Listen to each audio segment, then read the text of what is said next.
السلام علیکم، ست شری اکال، میں ہرمیت سنگھ اور آپ دیکھ رہے ہیں آپ کا اپنا یوٹیوب چینل ناظرین۔ تازہ اپڈیٹس ہمارے پاس ہے جو آپ کے ساتھ شیئر کریں۔ سب سے پہلے بات کریں گے آج کے اس ویلاگ میں شمالی غزہ میں اسرائیلی فضائی حملوں میں حماس کے ترجمان عبداللطیف القنطوہ شہید ہو گئے، جو اسرائیل کی جانب سے انکلیو میں اپنی کارروائیاں دوبارہ شروع کرنے کے بعد شہید ہونے والے گروپ کے پہلے اہم رہنما ہے۔ خبر رساں ایجنسی کی رپورٹ کے مطابق الاقصی ٹیلی ویژن نے بتایا کہ عبداللطیف القنطوہ اس وقت شہید ہوئے جب جبالیہ میں ان کے خیمے کو نشانہ بنایا گیا۔ طبی ذرائع نے بتایا ہے کہ اس حملے میں متعدد افراد زخمی ہو گئے ہیں، جبکہ الگ الگ حملوں میں غزہ سٹی میں کم از کم 6 اور جنوبی غزہ کے خان یونس میں ایک شخص شہید ہوا ہے۔ رواں ہفتے کے شروع میں اسرائیل نے حماس کے سیاسی دفتر کے رکن اسماعیل بریہوم اور ایک اور سینئر رہنما صلاح البردویل کو بھی شہید کر دیا ہے۔ کارروائیاں آپ کے سامنے ہیں جو اسرائیل نے جاری رکھی ہوئی ہیں۔ غزہ میں وزارت صحت نے جو جمعے کو اطلاع دی ہے کہ اسرائیل کی جانب سے 18 مارچ کو بڑے پیمانے پر دوبارہ کارروائیاں شروع کرنے کے بعد اب تک 896 فلسطینی شہید ہو چکے ہیں، جن میں صرف گزشتہ 24 گھنٹوں میں 41 ہلاکتیں شامل ہیں۔ 7 اکتوبر 2023 کو جنگ کے آغاز کے بعد اب تک مجموعی ہلاکتوں کی تعداد 50,251 ہے۔ چونکہ ہلاکتوں کی تعداد میں مسلسل اضافہ ہو رہا ہے، انسانی ہمدردی کے اداروں نے زمین پر بڑھتی ہوئی تباہ کن صورتحال سے خبردار کیا ہے۔ اقوام متحدہ کی relief and works agency UNRWA نے ہفتے کو کہا ہے کہ 3 ہفتوں سے زیادہ عرصہ کوئی بھی انسانی امداد غزہ میں داخل نہیں ہوئی ہے، جو جنگ شروع ہونے کے بعد بغیر امداد کے بہت بڑا طویل عرصہ ہے۔ یعنی امداد تک نہیں پہنچی ہے وہاں تک۔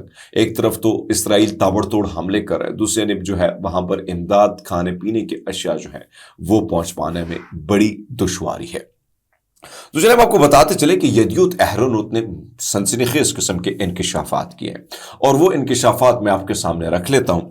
اس کی وجہ یہ ہے کہ انہوں نے کہا ہے کہ ایک تحقیقاتی رپورٹ میں یہ خبر آئی کہ اسرائیلی سیکیورٹی فورسز نے 2023 کے اوائل میں یعنی 2023 جب شروع ہوا تھا، اس میں سے انہوں نے کیا کہا تھا؟ انہوں نے کہا تھا کہ حماس کے رہنما یحییٰ سنوار اور محمود ضعیف کو ختم کرنے کا پورا پلان تیار کیا گیا تھا، لیکن کیا ہوا تھا پھر آخر بات اس پر عمل نہیں کیا گیا۔ صرف چند ماہ قبل یعنی 7 اکتوبر کے حملے کے بعد کے حملے ہوئے، آپ کے سامنے ہم نے وہ ساری چیزیں رکھی۔ اعلیٰ سیکیورٹی ذرائع کے مطابق اسرائیلی انٹیلیجنس نے غزہ میں حماس کی اعلیٰ قیادت کو نشانہ بنانے کے لیے ایک جامع عملی منصوبہ تیار کیا تھا۔ اس تجویز کردہ حملے کو عملی طور پر تیار قرار دیا گیا تھا، اور 23 اکتوبر کے پہلے نصف وزیر اعظم نتن یاہو کے میز پر رکھا گیا تھا کہ بھائی صاحب یہ ہمارا پلان ہے، ہم چاہتے ہیں کہ یہ کیا جائے، حماس کے فلاں لیڈر کو جو ہے ہٹا دیا جائے راستے سے۔ اب پورا پلان تیار ہوتا ہے، نتن یاہو جو ہے وہ اس منصوبے کو مسترد کرتے ہیں کہ 2023 میں فلسطینی اسلامی جہاد کے خلاف آپریشن شیلڈ اینڈ ایبرو کے بعد حماس کو کامیابی سے روک دیا گیا۔ اب اسرائیلی وزیر اعظم کہتا ہے کہ آلریڈی تو ہم نے ان کو روکا، ان کے پاس کچھ ایسا نہ اسلحہ ہے نہ ایسی پاور ہے کہ وہ ہم پہ حملہ کر سکے، ہم ان کے خلاف آپریشن کر رہے ہیں۔ یہ انکشاف اسرائیل کی سیکیورٹی اسٹیبلشمنٹ میں وسیع پیمانے پر انٹیلیجنس کی ناکامیاں جو ہیں ان کے شواہد کے سامنے پیش کیا گیا۔ فوجی انٹیلیجنس یونٹ امان مبینہ طور پر تقریباً 1 دہائی سے یہ موقف رکھتا ہے کہ حماس کے پاس بڑے پیمانے پر حملہ کرنے کی کوئی صلاحیت اور نہ ہی ارادہ ہے، حالانکہ سب کچھ اس کے برعکس ہوا۔ شواہد مسلسل اس وقت بڑھ رہے ہیں۔ رپورٹ میں تجویز کیا گیا کہ حماس کے ارادوں کو بنیادی طور پر غلط سمجھنے کی وجہ سے اس قیادت کو نشانہ بنانے کی تجویز مسترد کی گئی۔ اب میں اس کا تجزیہ آپ کے سامنے رکھ لیتا ہوں، چونکہ میں نے پہلے بھی کہا تھا کہ اتنا بڑا حملہ ہوتا ہے اسرائیل کو نہیں پتا ہوتا ہے۔ اسرائیل سمجھ نہیں آتی ہے کہ بھائی صاحب وہ کس ٹائم حملہ کریں گے، کیا سب کچھ ہوگا، وہ سب کچھ ہوتا ہے اور اسرائیلی انٹیلیجنس کو بعد میں پتا ہے۔ اب یہ نئی رپورٹس آئی ہیں، اس میں کہا گیا کہ بھائی صاحب ہم نے پہلے پلاننگ کی تھی، وہ پلاننگ بھی غلط ثابت ہوئی، پھر حماس کے بارے میں جو ہم سوچ رہے تھے وہ بھی ہم غلط ثابت ہوئے۔ تو ایک طرف تو یہ سچویشن ہے جس کے حوالے سے اب نئے سوالات جو ہیں وہ اٹھ رہے ہیں، جس کے حوالے سے آپ اندازہ لگا سکتے ہیں کہ یہ کیا ہو رہا ہے۔ دوسرے آپ کو بتاتے چلے کہ اس وقت بلوچستان میں حالات جو ہیں وہ آپ کے سامنے ہیں، اور بلوچستان میں صورتحال یہ ہے کہ اختر مینگل صاحب جو ہے وہ اس وقت امن کے حوالے سے لانگ مارچ کر رہے ہیں۔ بلوچستان نیشنل پارٹی کے سربراہ اختر مینگل نے کہا ہے کہ بلوچ خواتین اور بچوں کو مبینہ طور پر ہراساں کیے جانے کے خلاف ان کی پارٹی کا پرامن لانگ مارچ قلعت پہنچ چکا ہے۔ اسے روکنے کے لیے قانون نافذ کرنے والے اہلکاروں کی کھڑی جو رکاوٹیں ان کو بھی ہم نے عبور کیا ہے۔ اختر مینگل نے ڈاکٹر مارک بلوچ، سمی دین سمیت بلوچ کمیٹی کے رہنماؤں اور کارکنوں کی گرفتاری اور کوئٹہ میں ان کے دھرنے پر پولیس کے کریک ڈاؤن کے خلاف جو ہے وڑ سے کوئٹہ تک لانگ مارچ کرنے کا اعلان کیا تھا۔ اب معاملہ یہ ہے کہ کہا جا رہا ہے کہ ابھی تک جو ان پر شیئرنگ کی گئی ان کے قافلے کے حوالے سے اور ان کو روکنے کی بھرپور کوشش کی جائے، 214 کے قریب جو ہے لوگوں کو گرفتار کیا گیا ہے، شیلنگ کی جا رہی ہے۔ میں سمجھتا ہوں کہ اس سے حالات ٹھیک نہیں ہوں گے۔ اگر کوئی لانگ مارچ کرتا ہے، آئین نے اس کی اجازت دی، آپ کون ہیں اس کو روکنے والے؟ کیا ماضی میں لانگ مارچ نہیں ہوئے؟ کیا امن کے لیے مارچ دنیا بھر میں نہیں ہوتے؟ آپ ہر چیز ہارڈ اسٹیٹ بنانے کی طرف آپ لگے ہوئے ہیں۔ صحافیوں کے خلاف آپ نے پی کا ایکٹ لگا دیا ہے، معیشت کی حالت تباہ ہو چکی ہے، سیاستدانوں کو آپ نے جیل میں ڈالا ہے۔ ایک طرف تو آپ لوگ کہتے ہیں کہ بھئی اسلحہ لے کے آؤ، اسلحہ جو ہے رکھو، آپ جمہوری راستے پر چلو، ہم آپ کو معاف کرنے کو تیار ہیں۔ لیکن یہاں پہ سوال یہ اٹھتا ہے کہ پاکستان تحریک انصاف جو سب سے بڑی جماعت ہے، جو آپ کے ساتھ الیکشن کے تھرو جا رہی ہے، آپ کے ساتھ جمہوری عمل کے طرف آپ کے ساتھ بڑھ رہی ہے، اس کے ساتھ آپ نے کیا کیا ہے؟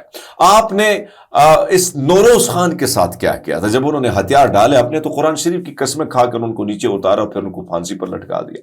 تو کس طرح لوگ آپ کے ساتھ بھروسہ کریں گے؟ بھروسہ تب ہوتا ہے آپ کے عمل و حرکت سے۔ جب آپ کا عمل ماضی میں کچھ اچھا نہیں رہا تو اب کیسے ہوگا؟ یہ سب سے بڑا پرابلم ہے۔ تو اس وقت یہ سب کچھ جو ہو رہا ہے، بلوچستان لپیٹ میں ہے۔ میں سمجھتا ہوں کہ اس آگ کو بجھانے کی ضرورت ہے، اس پر پانی ڈالنے کی ضرورت ہے، نہ کہ تیل ڈالنے کی۔ بلوچ ہمارے بھائی ہیں، ہماری بہنیں ہیں، ہمارے مائیں ہیں، ان کے بچے ہمارے بچے، وہ پاکستان کے بچے ہیں، وہ پاکستان کے ساتھ رہنا پسند کرتے ہیں۔ لیکن ریاست چلانے والوں کو سوچنا ہوگا کہ ہمارا جو بیہیو ہے کیا وہ درست ہے؟ کیا جو ہم عمل کر رہے ہیں کیا وہ درست ہے؟ اس چیز کو سوچنا ہوگا، تب جا کے امن کی طرف ہم جا سکتے ہیں۔ دوسرے میں آپ بتاتا چلو عمران خان کے حوالے سے کہ عمران خان کو نوبل انعام کے لیے نومینیٹ کر دیا گیا ہے۔ اب یہ بہت بڑی بات ہے کہ ایک طرف تو مارنگ بلوچ قید میں ہے، عمران خان، دونوں قیدی ہیں، اور دونوں قید میں، اور دونوں پر ریاست نے کیا الزام لگائے ہیں۔ الزام ریاست کا یہ ہے کہ عمران خان بہت بڑا فتنہ الخارج ہے، دہشت گرد ہے، اور ملک کے رٹ کو انہوں نے چیلنج کیا۔ اسی طرح مارنگ بلوچ پر بھی یہی الزامات ہیں۔ دونوں ایک طرف عمران خان کیا کر رہے ہیں اپنی پارٹی کے حوالے سے، ان کا جو موقف ہے کہ جن کا جو یعنی ریاست کے جو آئین نے جو ہمیں حدود دی ہے ہمیں اس میں رہنا چاہیے، جو لوگوں کو ناپسند ہے، جس کی وجہ سے عمران خان کو جیل میں ڈالا گیا ہے، اس کے پارٹی کے خلاف کریک ڈاؤن، خواتین کو اٹھایا گیا، بچوں پر تشدد کیا، کئی بچوں کی ڈیتھ ہو گئی، کئی خواتین کی ڈیتھ ہو گئی، کئی سیاسی رہنما اس وقت جو ہے وہ جیلوں میں پابند سلاسل ہے۔ دوسرے نے ہم مارنگ بلوچ کے حوالے سے، مارنگ بلوچ کا موقف یہ ہے کہ ہمارے لوگوں نے اگر کوئی ظلم زیادتی کی ہے تو بے شک ان کو عدالتوں میں پیش کر دیں، نہ کہ ان کو آپ غائب کر دیں۔ اس حوالے سے وہ بھی جیل میں ڈالی گئی۔ لیکن نوبل انعام کے لیے جب ان دونوں کا نام نومینیٹ کیا گیا تو اس وقت ترتری مچ چکی ہے۔ وہ لوگ جو اسٹیبلشمنٹ کے بڑے قریبی ہیں، وہ لوگ جو وہ صحافی جو اسٹیبلشمنٹ اور نون لیگ اور پیپلز پارٹی کا موقف اپنائے ہوئے، اب ان میں بڑی پریشانی ہے۔ کیونکہ اس سے پہلے آکسفورڈ یونیورسٹی کے لیے عمران خان کو جب چانسلر کے طور پر لیا گیا تھا، نومینیٹ کیا گیا تھا یا ان کے کاغذات جمع ہوئے تھے، تو اس میں ایک چیز تھی، تب بھی بڑی لابنگ کی گئی تھی کہ عمران خان کو آکسفورڈ یونیورسٹی کے چانسلر کے الیکشن سے روکا جا سکے۔ اس میں ایک نقطہ یہ تھا کہ عمران خان قیدی تھے، جیل میں تھے، تو بڑا مشکل تھا کہ ان کو پارٹیسپیٹ کرنا، تو اس لیے پھر وہ ان معاملات پہ اتر نہیں پا رہے تھے تو ان کو وہاں سے نکال دیا گیا۔ لیکن بہرحال انعام کے لیے نومینیٹ ہونا، نوبل انعام کے لیے، کیونکہ میں سمجھتا ہوں کہ نوبل انعام کے لیے ایسا نہیں ہے کہ آپ کو کوئی پیسے دینے پڑتے ہیں، کوئی سفارش کرنی پڑتی ہے، یا آپ کو اپنا اثر رسوخ دکھانا پڑتا ہے۔ اگر یہ سب کچھ ہوتا تو میرے خیال میں بڑی آسانی ہوتی سب کے لیے۔ بڑے بڑے امیر لوگ ہیں، کبیر لوگ ہیں، پاکستان میں بھی نواز شریف صاحب ہیں، زرداری صاحب ہیں، دنیا بھر کے مزید امیر لوگ ہیں، وہ بھی ایسا کرتے، پر ایسا نہیں ہوا ہے۔